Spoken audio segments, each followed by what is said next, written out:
Good evening, people. Thanks for watching. I got 4 really good articles here for people living in the city of Vancouver and in the city of Toronto.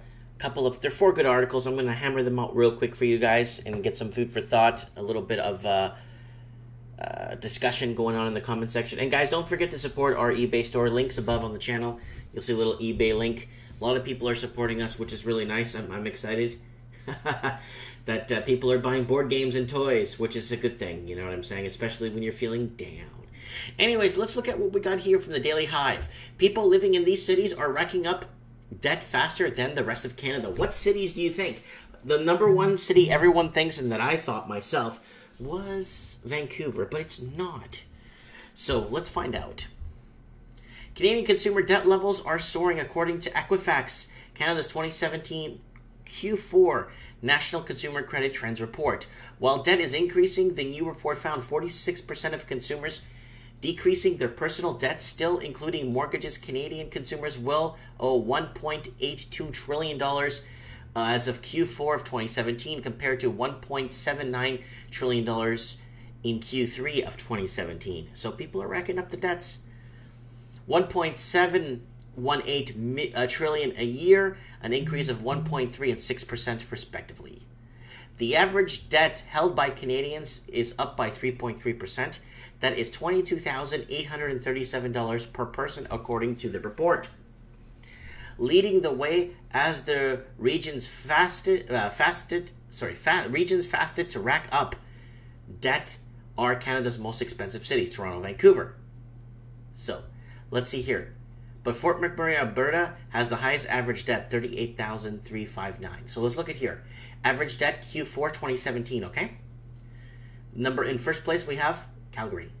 Then Edmonton with $27,000. Calgary is $29,000. Halifax, $23,000. Montreal, $17,444. Ottawa, $22,000. Toronto, $21,000. Vancouver, $25,000. St. John's, $25,000, and Fort McMurray, $38,000. And then millennials have the highest delinquency rates in terms of age, but we've seen 9% reduction in their delinquencies rate from a year ago, said Senior Director of Decision Insight Equifax Canada. So people from 18 to 25 years old are $8,600 in debt. People from 26 to 35, sorry, I don't know who keeps messaging me every 2 seconds there. 26 to 35, it's $17,742, and then 36 to 45, $27,708, 46 to 55, $34,086, and then it starts to taper off again. 56 to 65, $28,000 in debt, and 65 plus, $15,000 in debt. The overall debt has continued to increase, but they seem to be handling their payments better. This situation stressed the importance of financial literacy of young Canadians. But higher debts for those aged 46 to 55 and 56 to 65 could be a factor in low numbers among their children, according to Millenia. And once again, however, the debt of older Canadians also continues to rise, perhaps suggesting that millennials are getting some help.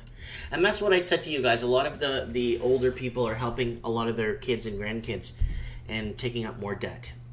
Report, the minimum amount it costs millennials to live in Vancouver in 2018.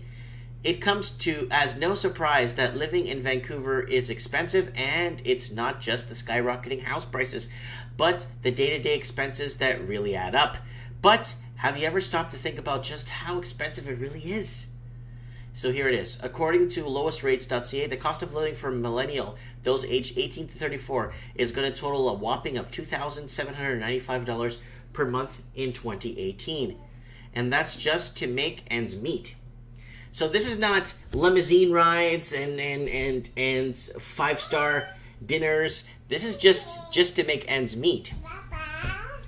So basically, if you want to live with a roommate free near downtown Vancouver in the 20s and 30s, this is the minimum amount of money you're going to spend to cost a cover of living and still have somewhat of a life. In order for a Vancouver millennial to be able to make ends meet, they must make at least $40,000 before tax, $33,547 after tax. So the cost of a millennial living in Vancouver in 2018, housing $1,900, let's say $2,000, $100 for internet, transportation $133, groceries $211, entertainment $321, fitness $75, and insurance $20. I don't know what insurance they're talking about, but home insurance and stuff and all that other stuff doesn't cost $20, but that's what it's saying there. Sorry, my daughter's coming in and out, checking things out here. The minimum amount you need to live in Vancouver in your early 30s, so it's kind of the same article. Housing equals $2,081 per month. That's what it costs you to live. And this is how much it's going to cost millennials to live in Toronto in 2018. It comes as no surprise that living in Toronto is expensive. So it's the same article. So last summer estimates broken down the cost of living in Toronto. If you're in your 30s living alone, we found the cost of living average was $3,093 per month.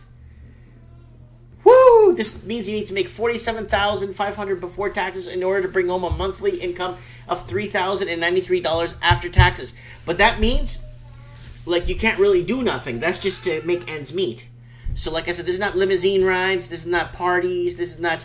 So this is what it's costing people to live in these big cities here in Canada. I just wanted to throw this out to you guys, and I want to know what you guys think in the comments below.